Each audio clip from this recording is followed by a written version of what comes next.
Sober Sundays with Mike Mechow. Welcome today. Very special guest. I appreciate you coming down, Bobby. Thank you. Thank you for having me. So it means a lot to us. And wait, first of all, Flawed Media. This is where we're recording. And shout out to Jay. Can't forget Jay. What's up, Jay? Holding us down.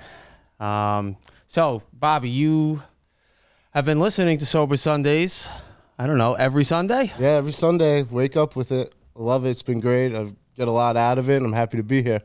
And you're a little nervous. I'm a little bit nervous, yeah. It's a little different capacity than what I'm used to. So why don't we just start off nice and light? Why don't you tell us a little bit, some background about yourself? What got you into your addiction? So, so my name's Bobby. I'm an alcoholic and addict. True. I started coming around this time about a year ago. I have about 13 months sober this time around. This is the first time I've really tried to work a program rather than just trying to stop doing drugs and alcohol. So you were 17 when you started to face consequences? Mm-hmm. Well, yeah, it was around 17 when I started to face real consequences. I got locked up around that time. I went to rehab around that time. That's when everything really started to hit me, I had been drinking and drugging, at least, smoking weed, drinking like, you think normal people are doing at that age, from starting around like 12 or 13 years old. And then, a couple of years went by and consequences started coming. Now, you what kind of family you come from? I come from a big family. My parents are not alcoholics, but I have 4 brothers and sisters. One of my brothers is in the rooms. I have a brother-in-law. I have a couple people who are in recovery. They got it a little bit before me. For the most part, a normal upbringing. My parents are together. We grew up, around here, 5 Towns area, East Rockaway, and I thought I was living a normal life. Until I started seeing the things I was going through. They weren't normal. No other people were getting locked up at 17, doing state time. And,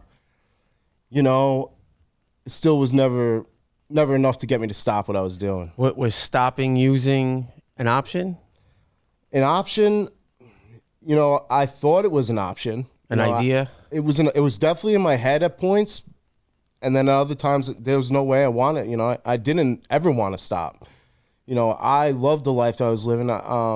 It was the only thing that made me feel like I was part of something, I always felt like I was an outsider all the time, growing up. And I was a fairly popular guy, I had friends and stuff, but I always felt like I had to pretend, you know what I mean? And drinking got me out of that, drinking let me fit in with everybody, until I was sober. And then I was like, shit, what did I do, And, it was a tough childhood in that way, like internally. Externally, everything was great, it was just internally, it was a constant battle, So from 17 until you got sober, how many attempts? Many, Serious attempts? Not really. So there were many times I was in rehabs, detoxes, when I was in jail, I was in a drug program. I thought I would make these things work. I thought they would, while I was doing them, I thought, wow, this might actually work, until I got on the outside. And then once I was out there, I went right back to what I was doing, and I wanted to, you know what I mean? I just wanted to get those feelings of inadequacy silenced, and drinking and doing drugs, and which escalated to more hardcore drugs, in my 20s. Including heroin, cocaine, IV use. That just put me in a spot where I was just isolating, Would you say, since we said good ideas, all these things that you were being forced to do or recommended and suggested to you, the shock programs, the treatment courts, the outpatients, the rehabs, were they good ideas and not enough? Do you think everything finally fell into place? You needed to do all those things? I 100% needed to go through everything I went through to get to where I am now. I think they were good ideas. I just didn't put in the work. You know what I mean? Internally, you weren't ready? internally I was not ready. I didn't want to get away. You know, I liked being depressed. It was like I was a depressed guy at that point. I enjoyed the feel. Like, it's the only thing I felt was sad and depression, and I never was able to get any of that natural like joy in my life or happiness. And then the only thing that silenced all that was putting myself down, was putting a needle in my arm, was, you know, sniffing that next line. And I was able to, you know, get rid of those depressing emotions, you know what I mean? And for me, like, no matter what, like, I wanted it at one point, like in my 20s, once I started getting into harder drugs, I wanted to stop, you know what I mean? Internally, everything telling me I need to stop, you know? Overdoses, you know, my family, you know, pushing me away. And it didn't matter. The only thing that mattered to me was getting the next one, you know? And eventually, where I'm at now, I needed to have all those things. I needed to be put down that, man. I was a low bottom junkie, you know what I mean? And I needed to get that low to get this, I don't even know the word, like. Well, is there a difference between not wanting to use and the difference with really wanting to get sober and like have a completely changed and different life?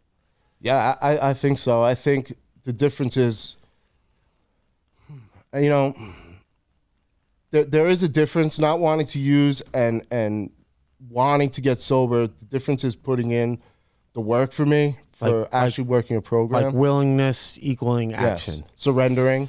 So for me, the difference between not wanting to use and getting sober is surrendering and understanding that I don't have it. I can't do it myself. And the only thing that allowed me to get to the point where I'm at now was surrendering and you know, not following my will anymore and following the will of a higher power, which I found through working the steps of AA. So what happened at the very end?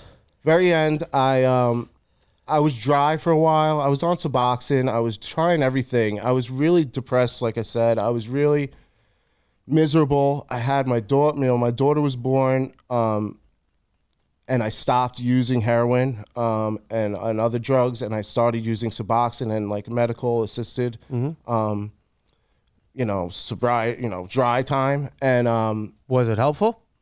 it got me through about 6 years. But I was miserable. I wasn't using heroin, but I was waking up, still feeling that depressed feeling, still wanting to just pretty much die every day. And I had on the outside, like I had, you know, I had 2 kids during that time. Married. I got married. I built a career for myself. Everything was like going okay because I had put the drugs down, but like internally I was still miserable. And you know, eventually I gave into that. You know, I went out and used again. I overdosed. My wife was talking about divorce, you know.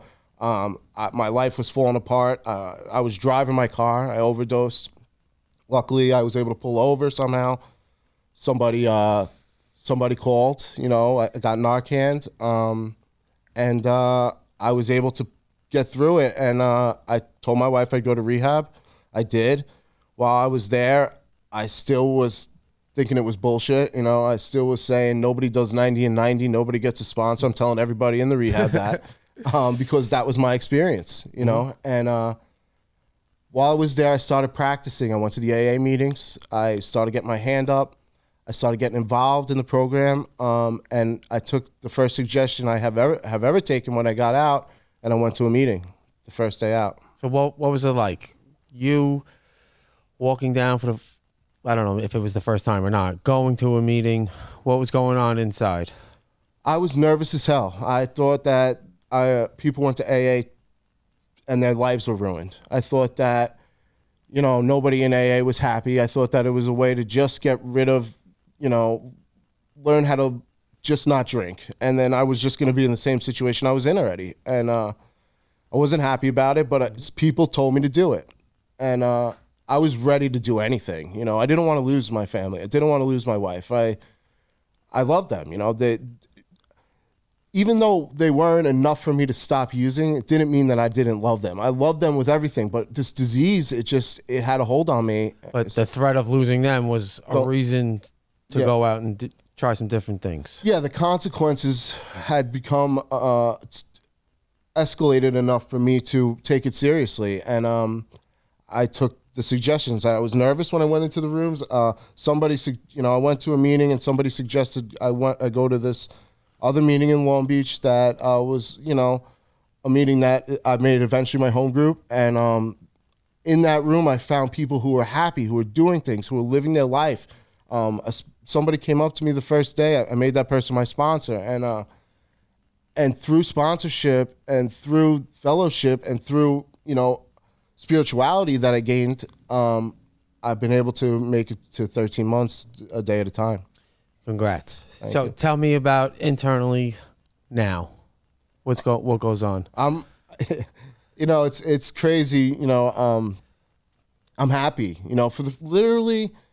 I've had moments of happiness in my past. I don't want to make it sound like I was this miserable person all the time. I did have that, but never as free as it comes today. Like, I wake up in the morning, I pray. Like, I was so far from that when I came in the rooms. You know what I mean? I was very much against anybody telling me about any kind of spirituality or anything like that. But today, I wake up, I say what I'm grateful for. That's the first thing I do every day. And getting that in the morning just puts me in a flow state throughout the rest of the day where I'm grateful, I'm living a happy, no matter what happens. Like, I've had some crappy stuff happen recently.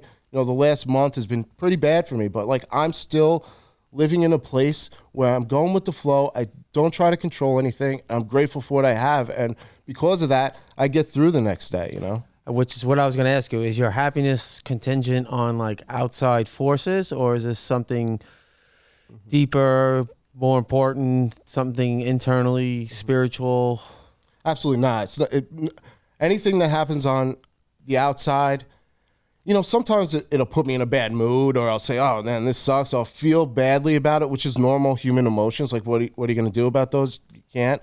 But the way I react to these situations today is completely, based on my connection with a higher power and my understanding that that things are not in my control. I don't control anything. I really believe that I just am living in a state of like, I'm on a plane now. I'm not up and down. You know what I mean? And because of that, I'm able to deal with these things that happen in life, deal with the death of people around me, deal with getting fired from a job, deal with, normal things, getting angry at the guy driving in front of me, things that you hear all the time that used to send me into a fit, and I would be right out there calling the guy, going to the liquor store. And today, I don't, these things happened the last month. I haven't even thought about using. And when I do think about it, it's like, holy shit, I didn't think about using, and Miracle. It is a miracle. And it's all thanks to a connection with a fellowship in AA, a higher power, and people around me, and giving back to that. All right, so a couple of things we want to ask you. Can you tell us about the relationship with your children today? Relationship with children today is amazing. I think that I was always like physically present, you know what I mean? Even though I was emotionally not there. Today, like I said, I live in the moment. I live in the day. When I'm bringing my son to lacrosse practice, or bringing my daughter to dance, or bringing my son to school, like, I'm there. I'm enjoying these moments, and I'm grateful for them. And because of that, the relationship that I have with them has gotten to a point where I can't even explain it, and it feels so good to be able to be present in my family's lives without hiding something, without feeling emotionally sick and drained, and because of that, like, it's just been such an amazing journey these last 13 months. You feel like you're living life? I feel like I am, and like I said, externally a lot of crap's going on, but like, I am here. I was given this moment. I was given this day when I shouldn't be, I truly believe that, I could have not been here. You know what I mean? I've been in the back of ambulances. I've been in situations where I shouldn't have came out. And it's a blessing that I did. And it's a blessing that I get to spend this extra time that I've been given with a family that loves me, and I can love back, with no end. That's great, Bobby. Thank you. So I understand you have some goals. Mm-hmm. Maybe career. You want to talk about it? Yeah, I mean, I came out. I think this is exciting. Yeah, I appreciate that, and I'm excited about it too. So like when I came out of rehab this time, I decided to go back to school. I went back to school for psychology, concentrating on substance abuse and alcoholism. And I hope to use that eventually in some kind of therapeutic environment, giving back to, trying to help other people. Like that's literally my goal. I have a nice career today. I mean, well, I did until this week. I make some good money in construction, and a career that I kind of grew begrudgingly. Like I don't love it, and I've always had a passion for psychology and helping. Like I've always had this passion for helping others. AA has given me the opportunity to do that, and I would like to pursue that in a career. So I've gone back to school. I'm about 2 years in. I've done some extra classes the last year, and into a bachelor's degree program for psychology with substance abuse concentration. Do you see how what you're doing on the outside or in the rooms for your own personal recovery, are you able to bring that stuff and put it in what you're doing in school? And vice versa, what you're learning in school, mm-hmm. are you able to bring that with you into recovery and helping out other guys? I think I get a lot of knowledge on the disease through my education right now. I think that both ways it contributes. It's a little weird because that's very science based, and my relationship with AA is very spirituality based. But I find a way to put it all together where it makes sense to me. And I do believe that what I'm learning helps me give back to other people in the rooms and who seek me for advice or anything. And really, that's all based on experience anyway. But I do see how the disease affects people a little differently. And I do understand it a little better through schooling and my courses that I'm taking.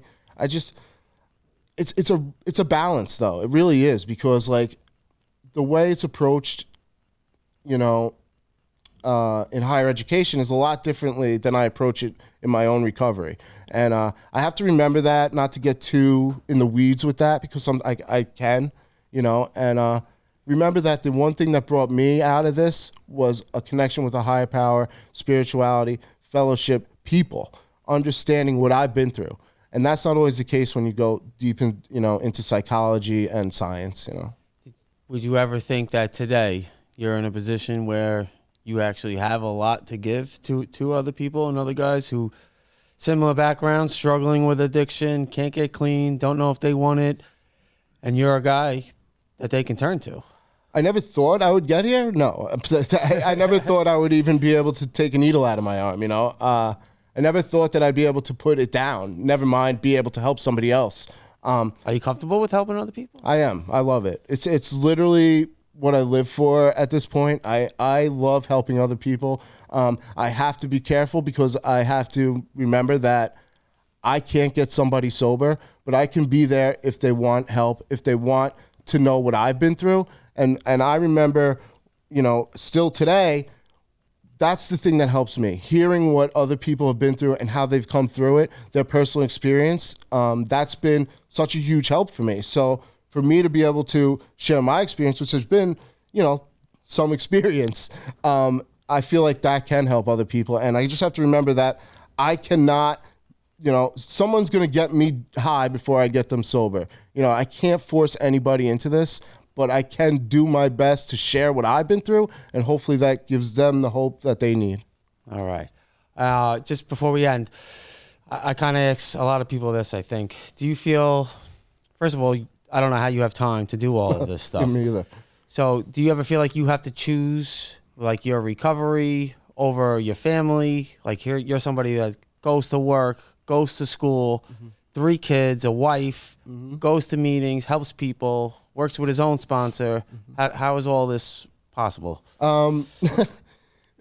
Sometimes it's not possible. Sometimes there's not enough hours in the day. But I do prioritize my recovery over everything else. Does your family complain? Yeah, they do. My wife sometimes has a hard time with the amount of time I put into helping others, helping myself, meetings, AA, school, anything outside of, our relationship and our home. It's hard for her. She's a normal person. She's never had these kind of issues.